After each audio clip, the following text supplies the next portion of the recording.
नमस्कार, paper cutting में आपका स्वागत है। आज मैं जो टॉपिक लेकर के आया हूं वो है डिजिटल एजुकेशन। कोरोना की इस महामारी में हमारे देश के लाखों और करोड़ों बच्चों का भविष्य जो है वो दांव पर लग गया है। बीते 4 महीने से यानी मार्च से कोरोना का संक्रमण जारी है और हिंदुस्तान में बच्चों की जो शिक्षा है वो दांव पर लगी हुई है। दरअसल स्कूल अब डिजिटल शिक्षा की ओर बढ़े हैं, लेकिन क्या ये डिजिटल शिक्षा हिंदुस्तान के बच्चों को रास आ रही है? एक सर्वे हुआ, सर्वे में 2 सवाल बड़े अहम माने गए और जो नतीजे आए उसको आप सुनिए इस पेपर कटिंग के जरिए। उदयपुर के एक एनजीओ ने टेलीफोनिक सर्वे में चौंकाने वाले आंकड़े सामने लाए। विभिन्न स्कूलों के करीब 500 छात्र छात्राओं से हुई बातचीत के आधार पर जो नतीजे आए वो सुनिए। 80% से ज्यादा बच्चों को पता है कि इस साल परीक्षा नहीं होगी, इसीलिए वो गंभीर नहीं है। दूसरा, 24% छात्रों के पास पर्सनल मोबाइल फोन है, जबकि सर्वे में शामिल किसी भी छात्रा के पास फोन नहीं था। 22% बच्चों को लगता है कि कोविड-19 के कारण उनका साल बर्बाद हो गया। ये आंकड़े जो कह रहे हैं उसकी गंभीरता को आप समझ सकते हैं। बड़े शहरों में हालात बेशक अलग होंगे, दिल्ली, मुंबई, कलकत्ता और चेन्नई जैसे जो बड़े शहर हैं, यहाँ तो लोगों को इंटरनेट की सुविधा है। उनके घर में बच्चे जो हैं वो मोबाइल या लैपटॉप के माध्यम से अपने स्कूलों की पढ़ाई को कुछ हद तक कंटिन्यू कर पा रहे हैं। लेकिन आप जरा सोचिए उन जगहों का जहां पर जो रिमोट हैं, जो छोटे शहर हैं, वहां क्या हाल हो रहा होगा। जो पेपर कटिंग में जो एक लेख आया है उसको मैं थोड़ा सा पढ़ के सुनाता हूं, तो इसकी आपको गंभीरता और ज्यादा हद तक समझ में आएगी। केंद्रीय माध्यमिक शिक्षा बोर्ड यानी सीबीएसई हो या राज्य शिक्षा बोर्ड, ज्यादातर प्रदेशों में पाठ्यक्रम कटौती की घोषणा तो हो रही है, लेकिन अभी तक कोई स्पष्ट गाइडलाइन नहीं होने के कारण लाखों विद्यार्थियों की पढ़ाई अभी शुरू भी नहीं हो पाई है।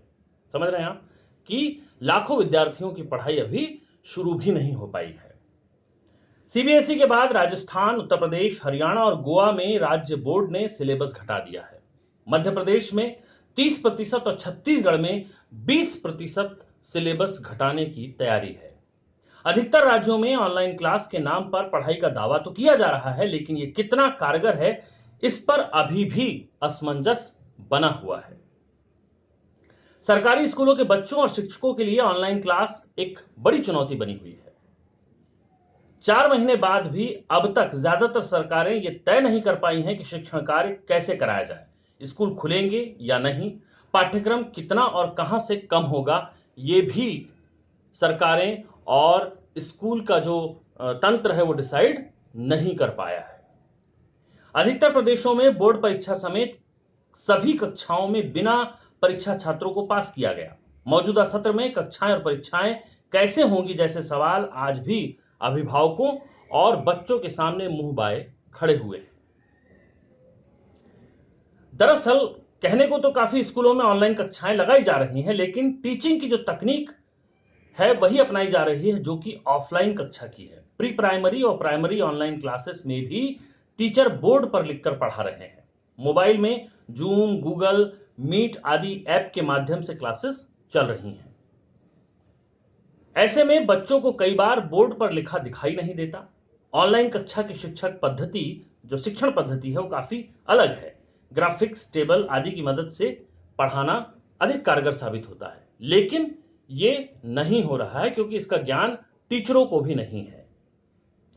शिक्षकों को ऑनलाइन शिक्षण पद्धति की जानकारी न होने से जो बच्चे हैं वो कंफ्यूजन का शिकार हो रहे हैं। इसीलिए कहा गया है कि कंफ्यूजन ही कंफ्यूजन है, सॉल्यूशन का पता नहीं। छत्तीसगढ़ में 20% सिलेबस कम करने की तैयारी है। राज्य के शिक्षा मंत्री प्रेमसाय सिंह टेकाम ने बताया कि जिन छात्रों के पास स्मार्टफोन नहीं है या जिन इलाकों में नेटवर्क की समस्या है वहां ऑडियो क्लास से पढ़ाया जा रहा है। विभाग ने एक ऐप बनाया है जिसे 15 अगस्त को लॉन्च किया जाएगा। दरअसल एक रिपोर्ट के मुताबिक ऑनलाइन क्लास में बड़ा बाधक इंटरनेट बन रहा है। गांव तो दूर, शहरों में तेज स्पीड इंटरनेट मिलने से परेशानी आ रही है, न मिलने से परेशानी आ रही है। मोबाइल इंटरनेट से 4-5 घंटे ऑनलाइन क्लास ले पाना संभव ही नहीं है। दूसरी तरफ मोबाइल इंटरनेट से मिलने वाला 2-3 जीबी डेटा जल्द ही खत्म हो जा रहा है। यह एक बड़ी समस्या है। कोरोना काल में इंटरनेट के बढ़े इस्तेमाल को देखते हुए कंपनियों ने डेटा पैक भी महंगे कर दिए हैं। अब सवाल है कि जो लोग सक्षम हैं वो तो अपने बच्चों को किसी तरीके से डेटा उपलब्ध करवा दे रहे हैं वाईफाई का कनेक्शन लेकर के, लेकिन जो मध्यम वर्गीय है, एक मैंने अभी एक वो पढ़ी जिसमें एक मजदूर वर्ग का व्यक्ति था जिसने अपनी गाय बेची और एक बच्चे को अपने इंटरनेट मतलब स्मार्टफोन दिलवाया। अब सोचिए हमारे हिंदुस्तान में ये हालत है और हम डिजिटल एजुकेशन की बात कर रहे हैं। दरअसल इसमें सरकारों को सामने आना चाहिए, लेकिन वो हो नहीं रहा है। अभी सरकार के पास किसी तरह की कोई नीति नहीं है कि वो ये डिसाइड कर सके कि जो बच्चे हैं वो आखिर पढ़ेंगे कैसे। सूरत में एक गुजरात हाईकोर्ट के आदेश पर निजी स्कूलों पर प्रत्यक्ष शिक्षा शुरू होने तक फीस लेने पर रोक लगी है। जवाब में करीब 400 निजी स्कूलों ने अपनी ऑनलाइन शिक्षा ही बंद कर दी। अब ये एक अलग परेशानी है कि आप फीस की बात कर रहे थे, स्कूलों ने अपनी डिजिटल जो क्लासेस ले रहे थे रही सही ताकि फीस मिल जाए, वो भी बंद कर दी। कोलकाता में क्या हो रहा है? कोलकाता के काशीपुर केंद्रीय विश्वविद्यालय के प्रिंसिपल के दुबे बताते हैं कि ऑनलाइन क्लास में पढ़ाने का तरीका एकदम अलग है और शिक्षकों को ट्रेनिंग दी जा रही है।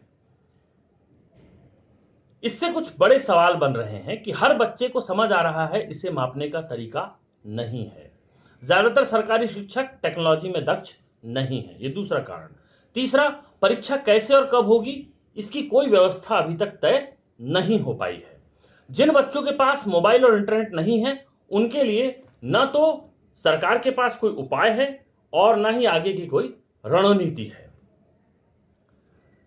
कोरोना के चलते हर दिन परिवर्तन हो रहा है। कल तक बच्चों को मोबाइल, इंटरनेट, लैपटॉप से दूर रखने की बात कही जाती थी, लेकिन आज हमें उन पर खुद ही इनका इस्तेमाल करने का दबाव देना पड़ रहा है। हम खुद कह रहे हैं अपने बच्चों से कि बेटा मोबाइल पकड़ो और उससे पढ़ो डिजिटल का। मैं खुद देख रहा हूं, मेरे 3 बच्चे वो मोबाइल के जरिए सवेरे से करीब करीब 4 घंटे वो मोबाइल में लगे रहते हैं। उन्हें आधा समझ में आता है और आधा समझ में नहीं आता, लेकिन ये मजबूरी है क्योंकि पैसे दिए जा रहे हैं, तो जो स्कूलों की तरफ से मिल रहा है हम उसे प्रोवाइड करने की कोशिश कर रहे हैं। तो कुल मिला के जो लब्बुलुआब यही है कि जो डिजिटल एजुकेशन की जो हम बात कर रहे हैं भारत में, ये इसका पूरा कंसेप्ट और पूरा मॉडल लगभग फेल होता नजर आ रहा है। आपकी इस पर क्या राय है? आप इसके बारे में क्या सोचते हैं? आपके पास क्या कोई आइडिया है?